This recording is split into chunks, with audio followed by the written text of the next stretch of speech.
শোনো মা, আপনার ছেলের ওপর এক মহা বিপদ নেমে আসতে চলেছে। আমি দেবী মাকুলিকে আহ্বান করব। এ কি করেছেন রায়মশাই? এ তো চরম সর্বনাশ।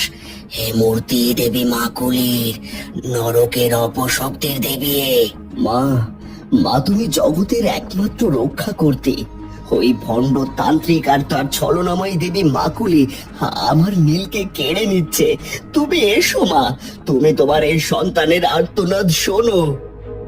আমার ভক্তের সন্তানের উপর তোমার অপশক্তি খাটবে না। তুমি নরকের অপদেবী, আমি সংহারিণী কালী, তোমার বিনাশ করতে এসেছি।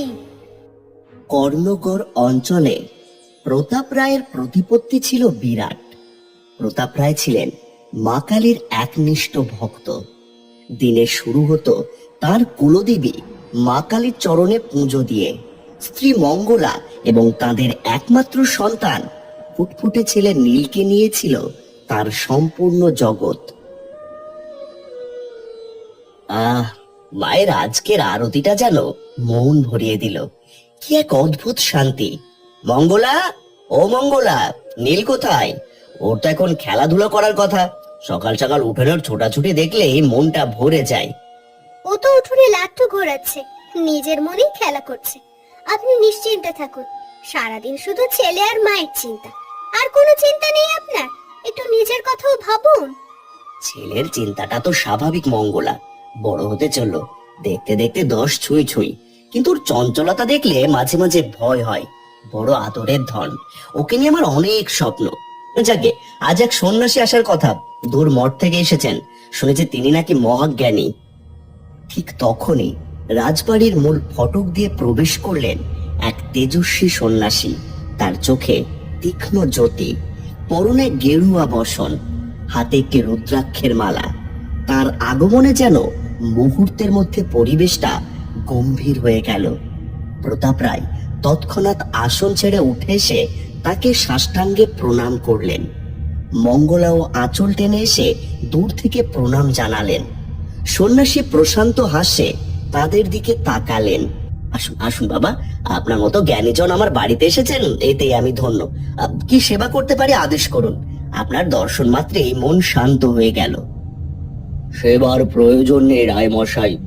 আমি আপনার রাজবাড়ির প্রাচুর্য দেখতে আসিনি, এসেছি আপনার ভক্তি দেখেছি বলেই। মা কালীর প্রতি আপনার নিষ্ঠা স্বর্গের দেবতারাও জানেন। কিন্তু আজ আমি এসেছি এক সতর্ক বার্তা দিতে। আপনি আপনার সন্তানের দিকে মনোযোগ দিন। কি বলছেন বাবা? কি হয়েছে আমার নীলের? ও তো ভালো আছে। রায় মশাই, আমি আপনার ছেলে নীলের কপালে ভয়ানক এক ঘোর অমঙ্গলের চিহ্ন দেখছি। নিকট ভবিষ্যতে আপনার ছেলের উপর এক মহা বিপদ নেমে আসতে চলেছে। জ্যোতিষের ভাষায় যাকে বলে ভীষণ মৃত্যু যোগ।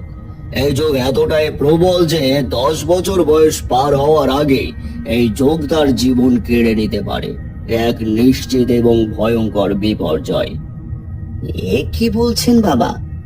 আমার মা কালী, আমার মা কালী তার ভক্তের ছেলের অকল্যাণ হতে দেবেন? আমি তো সারা জীবন শুধু তারই আরাধনা করে এলাম। এ কেমন পরীক্ষা!